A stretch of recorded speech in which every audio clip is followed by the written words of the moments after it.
I spent a lot of time ruminating over my flaws, telling myself that I'm not good enough. And through this challenge, I've actually learned how to stop that negative self-talk and how to build up my own self-confidence. Being self-aware and being self-conscious can be a good thing to some degree. It allows you to see your flaws, see where you can improve. Now, that is great because being able to improve and being able to change is probably one of the most fundamental things to being human and having a growth mindset. The problem is when it kind of controls your behavior in a negative sense. I have worked with countless clients who their own self-limiting beliefs are the thing that stop them being able to do kind of anything they really want to. I'm working with a client at the moment, for example, who for the past 2 or 3 years, we've been working around a similar thing, and that is just her kind of lack of self-confidence. We draw a lot of parallels, me and this client, because a lot of our own self-confidence comes from what we do in work, because in our work environment, we're actually pretty good. I think this is one of the things of choosing a vocation over just starting a career or joining a job, is because if you choose something which you're passionate about, chances are you're passionate about it because you're good at it. And if you're good at it, then you're going to get a lot of positive feedback from that. But that means that can be where your self-confidence comes from. And then you take yourself out of that environment and then you can be in a completely different world. That can be quite difficult. And being self-aware and being self-conscious is going to allow you to adjust your behavior and adjust and just see why you could improve as a person. But then if it stops you from being able to then make moves forward in your life in areas that you want to, be that within a career, be that within relationships, be that within personal challenges, then you are stuck. And being stuck is pretty much one of the biggest problems that we've got. So I think there are multiple different ways that we can start to help bring up or challenge that negative self-talk that we have. I don't think it's easy because I think it's always going to be there. And I think it's always going to be in the back of your mind unless you can switch it. So my client, for example, wants to get into a relationship, and she's probably wanted to get into a relationship for a good 2 or 3 years now. The problem is anytime it gets to that stage of pushing past and going on dates or seeing someone or seeing it the whole way through, she kind of gets scared and pulls out. Now, she doesn't pull out because she doesn't like the person or doesn't want to see them. She pulls out because she doesn't feel like she's good enough. She doesn't feel like she's worthy. She doesn't want to go through the same heartbreak that she's been through. And I understand that. Going through what I've gone through this year, it makes complete sense to me. What I have challenged and what I have learnt myself, especially through this challenge alone, is you need to balance the scales of negative self-talk. Negative self-talk a lot of the time is you being self-aware enough to know what your flaws are and know why they are, where you could improve. Being self-aware, I think, is a huge positive thing because that is how you grow. I'm not very good in this area, so I need to adjust, I need to change, so we grow and we go forward. The problem being that can then mute you and basically not allow you to push forward with things, because every time you go to do something, that flaw, that insecurity, that problem highlights itself, and that stops you in your tracks. So what I challenge people to do, and this is something I've learned myself, is how can you balance the scales? And this comes down to reminding yourself of why you're good and where your actual strengths come from. So a lot of the time when we do this comparison thing, that person has got a better life than me, or that person has the thing that I want. They must be a certain level of different. They must deserve that, or they must not have the problems that I have. One thing that I'm really bad for is looking at my insecurities, comparing myself to someone and having their strengths compared to my weaknesses, or at least the things that I'm insecure about. I create a story in my head that they're actually better than me in that area, which isn't true. We don't know. I don't even know this person.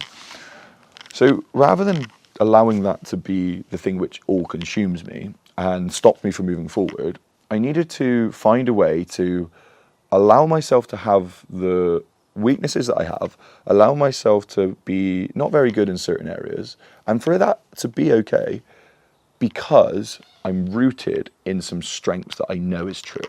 And this is where the difference between delusion and confidence comes in. Delusion is believing something without any proof. Confidence is having proof that you are that person and can do that thing. The 5-minute mile, a little bit delusion. 500-pound squat, confidence. But the same is true for just life in general, which is for me to have confidence to do anything. Again, let's take my client, for example, to get into a relationship and to meet someone and to feel worthy of someone. And I think that in itself is a small problem, is that there is a inherent belief in a lot of us that we need to be a certain way for someone to love us. The problem with that mentality is then making yourself into something you're not means someone else will fall in love with a version of you that you are not, and that will stop someone else who would love the real you from loving you because you're not being that person. And that's because we believe that all we are is weaknesses, and all we are is our insecurities, and all we are the things and the flaws that we have. Whereas in reality, there is a massive bucket of strength that we have because we've done some things and we have some great characteristics and we have some great traits and we have some great values, but we're just not highlighting them to ourselves at the moment. So my challenge is always, let's root ourselves in those strengths, making a list of like, well, what am I good at? And I would always go from like your sphere of confidence to start with, and then kind of bridge out from that perspective. So if you take where you're most confident, and that is the place that you want to, that's where you get most of your confidence from, be that work, be that training, be that anything which you're most confident at. Well, what is it about that environment or in that place or that type of thing which makes you confident? And you can then start to list it off. So for me, for example, like I feel confident in my work environment because I can speak to people and I'm good at my job. I'm good at like identifying problems with clients' movements, but I'm also really good at listening to people. And it's like, okay, well, those same behaviors, those same strengths, those same characteristics can apply in other areas of my life. It's just that I don't believe that they do because I have this idea of who I am in this certain sphere and this idea of who I am in this other sphere. So with my client, I was like, well, take who you are in work. What is the difference between that person and the person you are out here? And she was like, well, I just don't do those things out there. So it's just a set of behaviors and a set of way of being. So it was like, okay, well, why can't you take that and put that into this environment? And this is one of the jokes that I kind of made from a confidence perspective for myself, was I was talking to my friends being like, I am so scared of speaking to people. Like, you take me out of the gym and I don't really want to interact with people. I find it really awkward. I don't know how to do it. And I was like, oh, I do know how to do it, because when someone comes into the gym and they're brand new, straight away I make them feel safe and that it's not a scary place.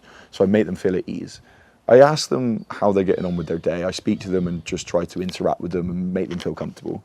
I want to learn about them because I'm actually interested in their life and why they're here and what they're doing and what they do for work. And then I was like, well, the same way that I am in work, I could literally take that to the outside world. Plain. Bear with. Taking that into the outside world is really easy once you identify where your strengths lie. And this is why I think you start in your sphere of confidence and then you just start to work out. And you start to then see if you can take where you are most confident and where you feel like your strengths most lie, and how can you apply that in other areas of your life? How can I take how I am in the gym, the person I feel like I'm closest to and the most confident with, and put that into social situations, put that into these other areas? I think it's like the one way that you can start to then root yourself into the ground with your strengths of who you are. Because now I know why I'm good in a certain domain. If I'm really good at something, why?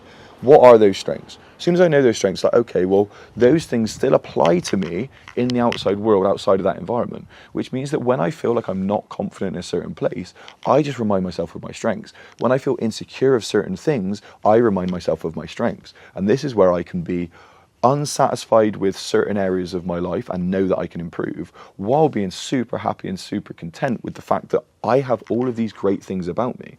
And that way, when I go into a social situation, be it trying to start a new relationship or speak to someone new, I'm actually confident with who I am because I know where my strengths lie. And then that's not delusion, then that's confidence. I know this task, trying to big yourself up, if you're the type of person who is naturally self-deprecating, can be the most icky thing in the world, right? But you have to learn to do it, because it's not this cockiness that it feels like when you start to be like, I'm good in these areas. It's confidence because of the proof.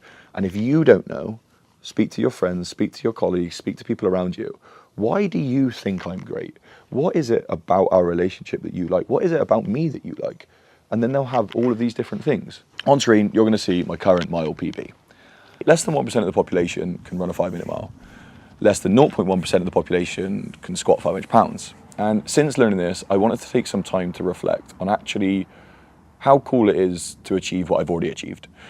Now, in my lifetime, I squatted 225 kilos, and I'll put the pounds on screen because I don't know it off the top of my head. It's probably around 490 pounds. And I've ran a 525 mile. Like, that in itself to me is such a cool thing to be able to do. Like, the reason the challenge is so hard, and today, this morning, I had one of the worst sessions I've ever had. But the reason the challenge itself is so difficult is because you're trying to train two completely opposite things. How fast can you run a mile? How fit are you? How can you squat 500 pounds? How strong are you? And that is an athletic endeavor in itself.